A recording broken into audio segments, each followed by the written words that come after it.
नमस्कार आदाब। रॉयल पत्रिका के ख़ास कार्यक्रम ख़ास मुलाकात में आप सभी का हार्दिक स्वागत है और मैं हूं फरहान इसराइली। जैसा कि आप जानते हैं हमारा एक कार्यक्रम होता है ख़ास मुलाकात। ख़ास मुलाकात के इस ख़ास एपिसोड में एक बेहद ही ख़ास इंसान आज हमारे साथ मौजूद हैं जिनका नाम है रूबी ख़ान। रूबी ख़ान वैसे तो किसी परिचय के मोहताज नहीं हैं। आपने राहुल गांधी के साथ कन्याकुमारी से कश्मीर तक की 4000 किलोमीटर की पैदल यात्रा पूरी की है।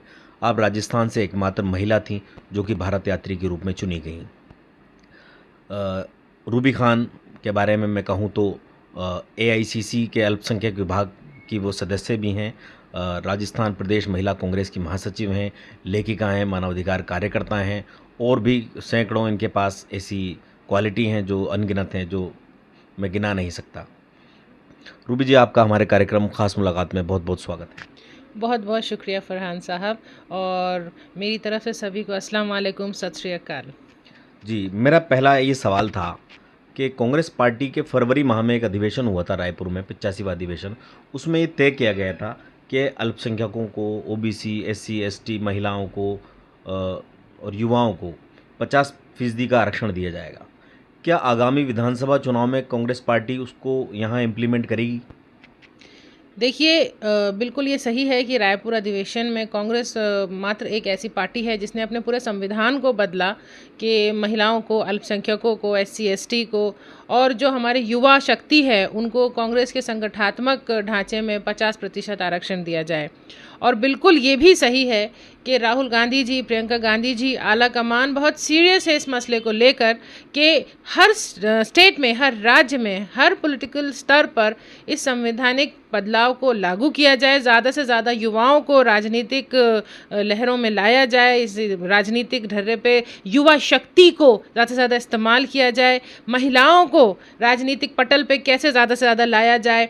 हमारे अल्पसंख्यकों को, हमारे SC ST भाई बहनों को किस तरह से राजनीति से, देश की डेमोक्रेसी से, देश के लोकतंत्र से जोड़ा जाए, वो लेकर हमारी आला कमान बहुत सीरियस है। राहुल जी, प्रियंका जी, सोनिया जी लगातार इस बारे में मंथन कर रहे हैं और मुझे पूरी उम्मीद है कि न सिर्फ राजस्थान में बल्कि हमारे साथ जो भी राज्य चुनाव में जा रहे हैं उन सभी में ये लागू किया जाएगा और ज़्यादा से ज़्यादा युवाओं को, महिलाओं को, अल्पसंख्यकों को और SC ST भाई बहनों को इसका लाभ मिलेगा। जी, एक मेरा दूसरा सवाल ये था आपसे कि आप भारत जोड़ो यात्रा का हिस्सा रही हैं। जी।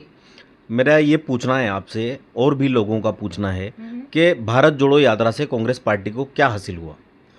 साथ ही इसके साथ ही मैं और एक सवाल ऐड कर रहा हूँ।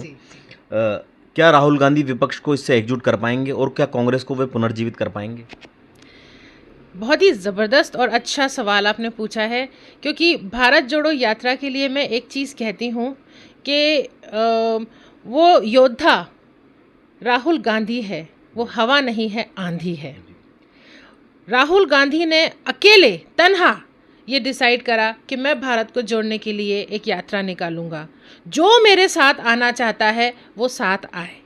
जो से मतलब है जो भी आना चाहे, चाहे वो BJP के भाई बहन हो, चाहे कोई भी और पार्टी के भाई बहन हो, चाहे आम भारतीय जनता हो, चाहे विदेशी हो, चाहे अपने हो, चाहे पराए हो, सब उस भारत जोड़ो यात्रा में दिल से जुड़ाने के लिए राहुल जी आगे बढ़े थे। और देखिए उसका जादू कि जब भारत जोड़ो यात्रा शुरू हुई तब हम सोच भी नहीं सकते थे कि आवाम का वो समंदर उमड़ेगा जहाँ से तैर के जाना हमारे लिए ज़िंदगी बदलने वाला एक्सपीरियंस होगा। चाहे वो कन्याकुमारी हो, चाहे वो आंध्रा हो, चाहे वो तमिल हो, चाहे वो महाराष्ट्र हो, चाहे वो कोई सा भी भारतीय स्टेट हो जहाँ से भारत जोड़ो यात्रा निकली, गुजरी, वो हवा चली, वहाँ बदलाव हुआ। लोगों ने हमें सर आँखों पे बिठाया। हमारी झलक पाने के लिए, राहुल गांधी की झलक पाने के लिए लाखों आदमी, औरत, बच्चा, बुजुर्ग घरों पे, रोशों में, दीवारों के ऊपर, पेड़ों पे, सड़कों पे करोड़ों की तादाद में मौजूद था। और रही बात परिवर्तन की, तो आपने देखा हिमाचल बदला, कर्नाटक बदला, हवा बदल चुकी है और इंशाल्लाह पूरा वतन हमारा बदलेगा। समझ ले ये तानाशाह कि अब भारत जुड़ेगा। विपक्ष की बात आप करते हैं, विपक्ष की एकता आप देख चुके हैं। जब जब जुल्म होता है तब तब सत्य का साथी साथ आता है और सारा विपक्ष इस वक्त डेमोक्रेसी के साथ है, संविधान के साथ है, भारत के साथ है, लोकतंत्र के साथ है। ये भारत देख रहा है और इंशाल्लाह आगे भी देखेगा। आपकी पार्टी ने, कांग्रेस पार्टी ने कन्याकुमारी से कश्मीर तक की तो यात्रा निकाल ली, बीच में ये भी सुनने में आया था कि एक और यात्रा गुजरात से अरुणाचल प्रदेश तक निकाली जाएगी, क्या ऐसा कुछ है? देखिए, प्रपोजल है, बिल्कुल राहुल जी चाहते हैं कि उन्होंने इंडिया को लेंथ में जोड़ा, अब ब्रेथ में भी, क्योंकि इंडिया जुड़ने के लिए तो ऐसा कभी है नहीं कि जोड़ा कि क्यों जोड़ा, इंडिया हमेशा से एक रहा है। लेकिन जब एक यात्रा चलती है, भारत जोड़ो यात्रा मेरी नज़र में, और if I am not wrong, तो हिस्ट्री में, मॉडर्न हिस्ट्री में सबसे बड़ा मास मूवमेंट है एक डेमोक्रेटिक स्ट्रक्चर को बचाने के लिए। और इंशाल्लाह आने वाले कल में ये प्रपोज्ड है कि ब्रेथ में भी इंडिया के लिए भारत जोड़ो यात्रा को चालू किया जाएगा, दोबारा से एक नई यात्रा होगी। हो सकता है उसका प्रारूप अलग हो सकता है उसका तरीका अलग हो, लेकिन yes, it is proposed. Let's see कब तक ये फ्रूटफुल होता है और कब तक ये प्रपोजल एग्जीक्यूट होता है। उम्मीद है जिस तरह से भारत जोड़ो यात्रा ने इतिहास में अपनी जगह बनाई, ये यात्रा भी इतिहास में आने वाले कल में अपनी जगह ज़रूर बनाएगी। जी, भारत जोड़ो यात्रा के बाद आपके जीवन में और अन्य भारत यात्रियों के जीवन में क्या बदलाव आया? भारत जोड़ो यात्रा सबसे पहले तो हमारे ख्वाबों से बढ़ के एक यात्रा रही। मतलब मैं हमेशा ये कहती हूँ, जहाँ भी लोगों से मिलती हूँ और बात करती हूँ, कि मैंने इतना देखा इस यात्रा के दौरान कि मैं याद नहीं कर सकती, और मुझे इतना याद है कि मैं बता नहीं सकती।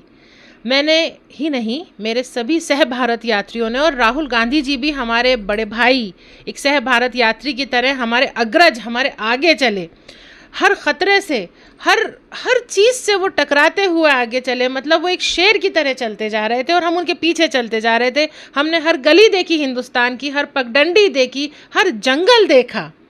हमने जंगल भी देखे, हमने हाथियों के लश्कर भी देखे, हमने नदियाँ भी पार करी, हमने बर्फ़ के तूफान भी देखे, हमने कन्याकुमारी के 3 सागर मिलते हुए भी देखे, हमने कश्मीर में हिंदुस्तान के झंडे उड़ते हुए भी देखे। हमने वो खूबसूरती देखी हिंदुस्तान की जिसे आज तक छुपाया जाता रहा लोगों के द्वारा, कि हिंदुस्तान में लोग धर्म के नाम पे बटे हुए हैं, हिंदुस्तान में लोग ज़ुबान के नाम पे बटे हुए हैं, प्रांत के नाम पे बटे हुए हैं, जेंडर के नाम पे बटे हुए हैं। जी नहीं, हिंदुस्तान बटा हुआ नहीं है। हमने देखा, अपनी आँखों से देखा। आज हमारा दिलो दिमाग बदला हुआ है। आज हमसे लोग पूछते हैं, आप इतने कॉन्फिडेंटली कैसे बोलते हो? फरहान साहब, हम कॉन्फिडेंटली इसलिए बोलते हैं क्योंकि हमने हिंदुस्तान को उस रंग में देखा है जिस रंग के लिए हमारे बुज़ुर्गों ने शहादत दी थी। हिंदुस्तान के लोग आज भी संविधान के लिए, जमहूरियत के लिए राहुल गांधी से सीने से चिपट के रोते हैं, हमारे लिए ताली बजाते हैं, बिल्कुल चुप रहते हैं। जब हम अपनी यात्रा का वो पड़ाव पूरा करते हैं तो ताली बजा के कहते हैं बहुत शुक्रिया हमारे लिए चलने के लिए, हिंदुस्तान के लिए चलने के लिए। हमारी ज़िंदगियां, हमारी थॉट, हमारी सोच, हमारी जहनियत अब वो नहीं रही। हमारी जहनियत में वो सुनहरा हिंदुस्तान फिर से चमक रहा है, हमारी आँखों से वो चमक निकल रही है, और हम चाहते हैं कि हम अपने सारे भाई बहनों को वो चमक दिखाएं कि ये है हिंदुस्तान, असली हिंदुस्तान, हमारे ख्वाबों का हिंदुस्तान। और इसी हिंदुस्तान को हम मजबूत करना चाहते हैं, भारत को जोड़ना चाहते हैं, और वो सुनहरा हिंदुस्तान हम हमारे बच्चों को देना चाहते हैं जिसके लिए हमारे बुज़ुर्गों ने कुर्बानियाँ दी। जी, आप AICC के अल्पसंख्यक विभाग के भी मेंबर हैं, साथ ही राजस्थान प्रदेश महिला कांग्रेस की महासचिव भी हैं, यानी आप अल्पसंख्यक और महिलाओं दोनों का ही प्रतिनिधित्व कर रही हैं। क्या कांग्रेस पार्टी इस बारे में आगामी चुनाव, विधानसभा चुनाव को लेकर अल्पसंख्यकों और महिलाओं को क्या मौका देगी? देखिए, बिल्कुल एक आपने पॉइंट बहुत टेक्निकली सही कहा। मैं महिला भी हूँ, अल्पसंख्यक भी हूँ, और मैं दोनों ही डिपार्टमेंट से रिलेटेड भी हूँ। और जहाँ तक कांग्रेस का सवाल है, मैंने शुरू में ये बात कही थी कि कांग्रेस ही एकमात्र ऐसी पार्टी है जिसने ये संवैधानिक चेंज खुद के संविधान में, पार्टी संविधान में किया है। तो मुझे पूरा यकीन है कि राजस्थान में जो चुनाव हो रहे हैं, बल्कि राजस्थान के जो साथी राज्यों में भी जो चुनाव हो रहे हैं, उनमें पार्टी इस चेंज को लागू करेगी। और जी हाँ, हम एक डेमोक्रेटिक कंट्री के पॉलिटिकल वर्कर्स हैं, और हमारा ये राइट है, हमारा ये हक है कि हम पार्टी से एक्सपेक्ट करेंगे कि हमें भी टिकट की दावेदारी में हिस्सेदार माने। बिल्कुल, अगर आला कमान का जो भी आदेश होगा, जैसा भी आदेश होगा, हम as a Congress worker, Congress के कार्यकर्ता के रूप में आला कमान के हर आदेश को मानेंगे, और अगर हमें आला कमान मौका देती है चुनाव लड़ने का तो हम पूरी शिद्दत से उस चुनाव को लड़ेंगे और जीत का परचम अपनी कांग्रेस पार्टी के लिए वहाँ फहराएंगे। जी, रायपुर में जो अधिवेशन हुआ था उसमें कुछ नए नियम चेंज किए गए थे, तो उनके हिसाब से, ये मेरा व्यक्तिगत सवाल है आपसे, उस नियम के हिसाब से आप युवाओं को, महिलाओं को, अल्पसंख्यकों को 50% आरक्षण देने की बात की गई थी पार्टी में, तो क्या आपका चुनाव लड़ने का इरादा है, और अगर इरादा है तो कौन सी विधानसभा से आपका चुनाव लड़ने का इरादा? देखिए, मैंने अभी आपको ये बात बताई कि बिल्कुल अगर आला कमान मुझे मौका देगी तो मैं चुनाव लड़ने के लिए तैयार हूँ, क्योंकि एक डेमोक्रेटिक कंट्री है हमारा हिंदुस्तान, और डेमोक्रेटिक कंट्री में एक पॉलिटिकल पार्टी का वर्कर होने के नाते ये मेरा राइट भी है और मेरी ड्यूटी भी है कि मैं पॉलिटिकल जो प्रोसेस है उसमें हिस्सा बनूं। तो अगर पार्टी मुझे टिकट देती है, और अगर पार्टी मुझसे कभी पूछती है, अगर मुझे ये खुशकिस्मती का मौका मिलता है कि पार्टी मुझसे पूछे कि मैं कहाँ से चुनाव लड़ना चाहूँगी, तो हवा महल मेरी जन्मभूमि भी है और मेरी कर्मभूमि भी है, तो मैं जयपुर में हवा महल से चुनाव लड़ना चाहूँगी, ताकि मैं मेरे मायके, मेरे ससुराल और मेरे सारे भाई बहनों के लिए मैं एक आइडल रोल मॉडल बन सकूं, और साथ ही मैं अपने सारे पॉलिटिकल भाई बहनों के लिए भी रोल मॉडल बन सकूं कि कांग्रेस का कार्यकर्ता जब कार्य करता है तो किस तरह से अपनी कॉन्स्टिट्यूंसी को वो बदलता है, बेहतर बनाता है, एक ओवरऑल डेवलपमेंटल आउटसेट को लेके, माइंडसेट को लेके वो अपने कॉन्स्टिट्यूंसी में इम्प्लीमेंट करता है। तो मैं कांग्रेस की आइडियोलॉजी, एक कांग्रेस वर्कर की हार्ड वर्किंग और एक हिंदुस्तानी की जहनियत के साथ अपने हवा महल कॉन्स्टिट्यूंसी को वर्कआउट करना चाहूँगी और यहीं से चुनाव लड़ना चाहूँगी। जी, अच्छी बात है, इसके लिए बेस्ट ऑफ लक दे रहे हैं हम आपको पहले से ही। हमने सुना है आगामी 16 जुलाई को आप एक प्रोग्राम करने जा रही हैं, थोड़ा उसके बारे में बताइए। देखिए, आगामी 16 जुलाई को, जी हाँ, मैं एक प्रोग्राम करना चाहती हूँ और प्लान आउट है, पाइपलाइन में वो प्रोग्राम मेरा है। Akhil Bharatiya Congress committee AICC minority department के हमारे माननीय चेयरमैन और हमारे राज्यसभा सांसद जनाब इमरान प्रतापगढ़ी साहब के आदेशानुसार ये प्रोग्राम मैं ऑर्गेनाइज़ कर रही हूँ, और ये प्रोग्राम बेसिकली अल्पसंख्यक महिलाओं के लिए है, और अल्पसंख्यक महिलाओं को किस तरह से सामाजिक और राजनीतिक पटल पर जगाया जाए, उन्हें बेहतर मौके दिए जाएं, ये प्रोग्राम उसी रूपरेखा को लेकर है, उसी धुरी पर ये प्रोग्राम बेस्ड है। इसमें अल्पसंख्यक से रिलेटेड महिलाएं भी आएंगी, महिला एक्सपर्ट्स भी आएंगी, चाहे वो लीगल फील्ड हो, चाहे वो इकोनॉमिक फील्ड हो, चाहे वो पॉलिटिकल फील्ड हो, हर क्षेत्र से महिलाएं, अल्पसंख्यक महिला एक्सपर्ट्स आएंगी और महिलाओं को वो राय देंगी, बताएंगी कि किस तरह से न सिर्फ समाजी स्तर पर बल्कि राजनीतिक स्तर पर भी अल्पसंख्यक महिलाएं आगे आएं और भारतीय लोकतंत्र के अंदर अपनी एक सजग भूमिका निभाएं। देखिए, महिलाएं हमारे देश का 50% हिस्सा हैं, हमारे देश का छोड़िए दुनिया का महिलाएं 50% है, घर भी वो चलाती हैं, समाज भी वो चलाती हैं, और कहीं ना कहीं हम ये देखते हैं कि राजनीतिक पटल पे महिलाएं कहीं हाशिए पर आ जाती हैं, और स्पेशली ये अल्पसंख्यक महिलाओं के साथ है, वो आगे आने में थोड़ा हिचकती हैं। बहुत सारी वजूहात होती हैं महिलाओं के साथ, चाहे वो घरेलू वजूहात हों या पर्सनालिटी को लेके खुद को सेल्फ डाउट भी होता है कई बार। तो उन सभी सेल्फ डाउट्स के लिए, उन सभी वजूहात के लिए, उन सभी सवालों के जवाब के लिए जो हर महिला के दिमाग में है कि मैं घर में रह के कैसे आगे बढ़ूं, अगर मैं घर से बाहर आके बढ़ना चाहूं तो वो कैसे आगे बढ़ूं, मेरी जो जंग है, हर महिला एक जंग लड़ती है अपने घर में, अपने व्यक्तित्व में, अपने समाज में, हर महिला एक जंग लड़ रही है।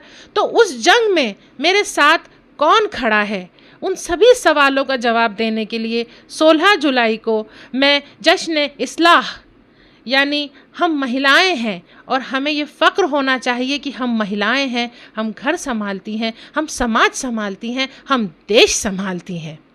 भारत जोड़ो यात्रा में जितनी भी मेरी महिला साथी चलीं, वो सब, उन सब को सल्यूट करते हुए भारत जोड़ो सीरीज़ की, अल्पसंख्यक विभाग AICC की भारत जोड़ो सीरीज़ का ये जश्न इस्लाह है। मैं सभी से सभी से, मेरे भाइयों से भी ये रिक्वेस्ट करूंगी, क्योंकि औरत और मर्द एक ही गाड़ी के दो पहिए होते हैं, समाज के दो हिस्सा हैं। मैं मेरे भाइयों से भी ये रिक्वेस्ट करूंगी कि ज़्यादा से ज़्यादा जोरावर सिंह गेट पे जो आयुर्वेद संस्थान का ऑडिटोरियम है, 16 जुलाई को वहाँ पे ये जश्न इस्लाह है। आप सभी आइए और इस जश्न में हमारे साथ शामिल होइए और अपनी घर की, अपने देश की, अपने समाज की महिलाओं को सामाजिक और राजनीतिक पटल पे आगे लेकर चलिए। साथ मिल के चलेंगे, साथ मिल के बढ़ेंगे, देश को साथ मिल के बढ़ाएंगे। जी शुक्रिया। तो ये थी रूबी खान, जो कि राजस्थान से एकमात्र महिला थी भारत जोड़ो यात्रा में। अब कश्मीर, कन्याकुमारी से कश्मीर तक 4000 किलोमीटर की आपने पैदल यात्रा तय की। आगामी विधानसभा चुनाव में चुनाव लड़ने को लेकर भी इच्छा रखती हैं और इनका जश्न इस्लाह प्रोग्राम है, आप ज़रूर आएँ। इसी तरह की और स्टोरी देखने के लिए देखते रहिए रॉयल पत्रिका।